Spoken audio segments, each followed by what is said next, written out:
ప్రణామ అధ్యక్ష. నమస్కారం అధ్యక్ష.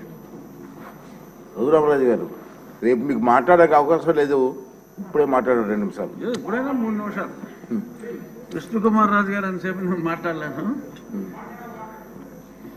ఈ ఋషికొండ వ్యవహారం మీద ముందుగా రామకృష్ణ బాబు గారు, అక్కడ జనసేనకు సంబంధించి మూర్తి యాదవ్ అనే కార్పొరేటరు, వాళ్ళు లోకల్గా దాని గురించి వివరించడం, అదే సమయంలో నేషనల్ గ్రీన్ ట్రిబ్యునల్కి నేను ఒక రిప్రజెంటేషన్ ఇస్తే దాన్ని సువోమోటోగా వాళ్ళు దాన్ని స్వీకరించి ఆ కన్స్ట్రక్షన్ని నిలుపుదల చేయమని చెప్పి ఒక ఆర్డర్ ఇస్తే దానికి హైకోర్టులో మీరు స్టే తెచ్చుకోవటం జరిగింది.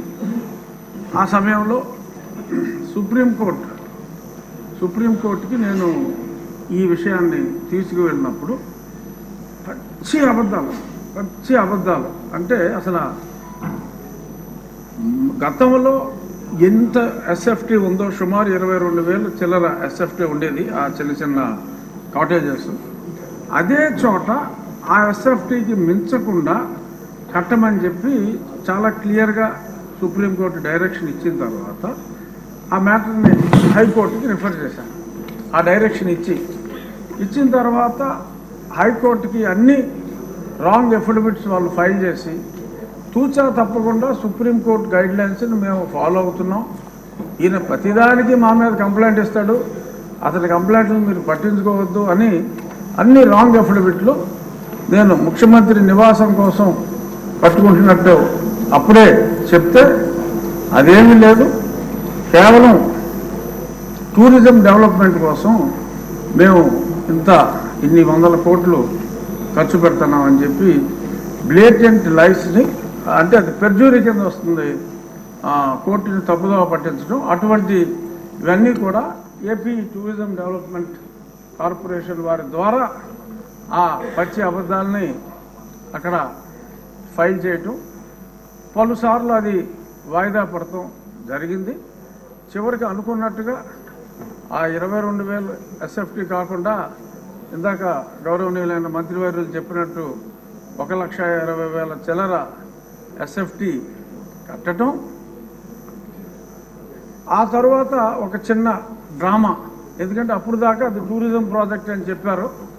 ఈలోపు ముఖ్యమంత్రి గారు అప్పటి ముఖ్యమంత్రి ఒక అనౌన్స్మెంట్ ఇచ్చి నేను విశాఖపట్నం వచ్చేస్తున్నాను అని చెప్పి ఆయన చెప్పడం జరిగింది. ఆ తర్వాత కొంతమంది ఆఫీసర్స్ని వైజాగ్లో నాకేమన్నా ఇల్లు దొరుకుతుందా చూడండి, స్టడీ చేయండి అని చెప్పి స్టడీ చేస్తే వాళ్ళకంట ఆ బీచ్ రోడ్లో వెళ్తూ ఉంటే అరే ఇక్కడ భలే ఇల్లు దొరికిందే, ఇది ముఖ్యమంత్రి గారికి బాగుంటుంది అని చెప్పి వాళ్ళకి తెలిస్తే వాళ్ళందరూ సూచించారంట.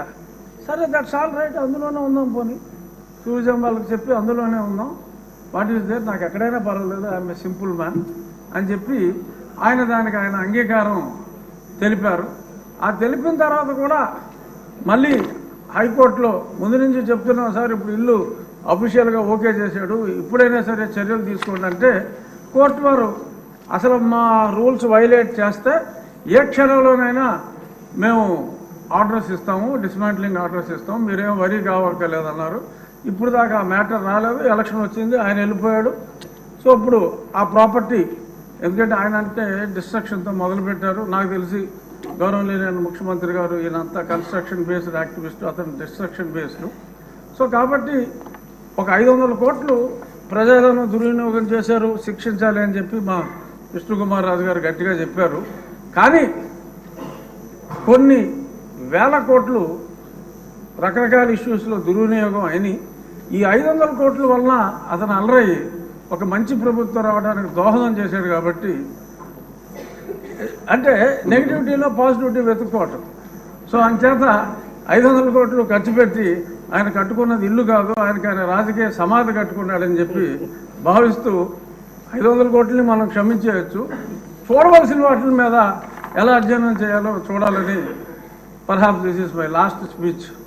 ఇక్కడ కూర్చుని మళ్ళీ దాలిక కట్ కాబట్టి దీని మీద లాస్ట్, సో దీని మీద రేపు జరిగే చర్చ ఆసక్తిగా ఇవ్వచ్చా? ఆహా. సో ఇది నా పర్సనల్ ఒపీనియన్లో, అంటే నేను వేసిన కేసు కూడా అప్పుడు కొట్టివేయమని అడిగాం, ఇప్పుడు కొట్టివేయకూడదు కాబట్టి నా కేసు కూడా ఇంకా ఇన్ఫెక్చువస్గా నేను వెనక్కి తీసుకుంటాను. రామకృష్ణ బాబు గారు కూడా అసెట్ ఉండాలి కాబట్టి అప్పుడు మేమంతా కూల్చేమన్నాం. అంటే ఇంత దారుణం అనేది తెలియదు. 500 కోట్లు ఖర్చు పెట్టారు కాబట్టి అది రాష్ట్ర అసెట్గా భావించి దాన్ని తెలివిగా, అంటే ఒక వ్యక్తి కాంక్ష ఈ రకంగా ఉంది అని చెప్పి ప్రజలకి మరి ఏదో టికెట్ ఇచ్చినా కూడా మాదిరిగా రికవర్ అవుతుంది, అద్దెకిస్తే ఏమి రావు, 7 గదులు. సో అంచేత దాన్ని ఒక మాన్యుమెంట్గా ఉంచి ఒక నియంత కట్టుకుందాం అనుకున్న, ఒక పేదవాడు కట్టుకోవాలనుకున్న చిన్న గూడు ఇదే అని చెప్పి మనం దానికి ఒక టికెట్ పెట్టి ముంతాజ్ కోసం తాజ్మహల్ కట్టిన షాజహాన్కి మరి ఇప్పుడు గుర్తింపు వచ్చింది.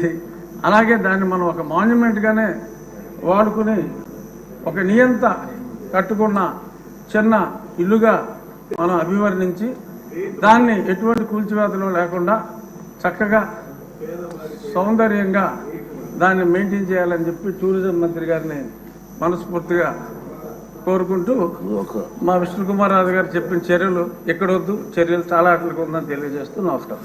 రామకృష్ణ బాబు గారు, రామకృష్ణ గారు, ఓకే అండి. మీ మనోభావాలన్నీ చూసిన తర్వాత సార్ ఒక్క నిమిషం ఉండండి, పెద్దలందరూ కూడా నిర్ణయిస్తారు కదా. మీ మనోభావాలు చూసిన తర్వాత చాలామంది దీని మీద ఇంట్రెస్ట్గా ఉంది, పబ్లిక్ కూడా ఇంట్రెస్ట్గా ఉన్నారు. దీన్ని సోమవారం నాడు ప్రత్యేకంగా టైం కేటాయింపు చేసి దీని మీద చర్చ జరపాలని పెద్దలు నిర్ణయించారు. సోమవారం నాడు కేటాయిస్తాం. ఇప్పుడు ఒక లాస్ట్ క్వశ్చన్ ఉంది, ఇదే మినిస్టర్ గారు.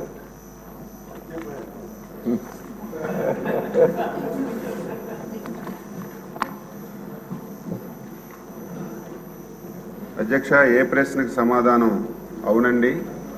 2019-24 మధ్య పట్టు పరిశ్రమ శాఖకు తగినంత బడ్జెట్ కేటాయించబడలేదు. దీని కారణంగా ఈ శాఖ రైతులందరినీ అన్ని అంశాల్లో కలుపుకోలేకపోయింది. బి ప్రశ్నకు సమాధానం అవునండి. సి ప్రశ్నకు సమాధానం విడుదల చేసిన నిధులకు అనుగుణంగా ప్రోత్సాహక పథకాలు అమలు చేయబడుతున్నాయి. 54.12 కోట్లు అదనపు బడ్జెట్ విడుదల చేసిన వెంటనే పెండింగ్లో ఉన్న ప్రోత్సాహకాలన్నీ విడుదల చేయబడతాయి. డి ప్రశ్నకు సమాధానం ప్రస్తుతం రాష్ట్రంలో సిల్క్ సమగ్ర MGNREGS ద్వారా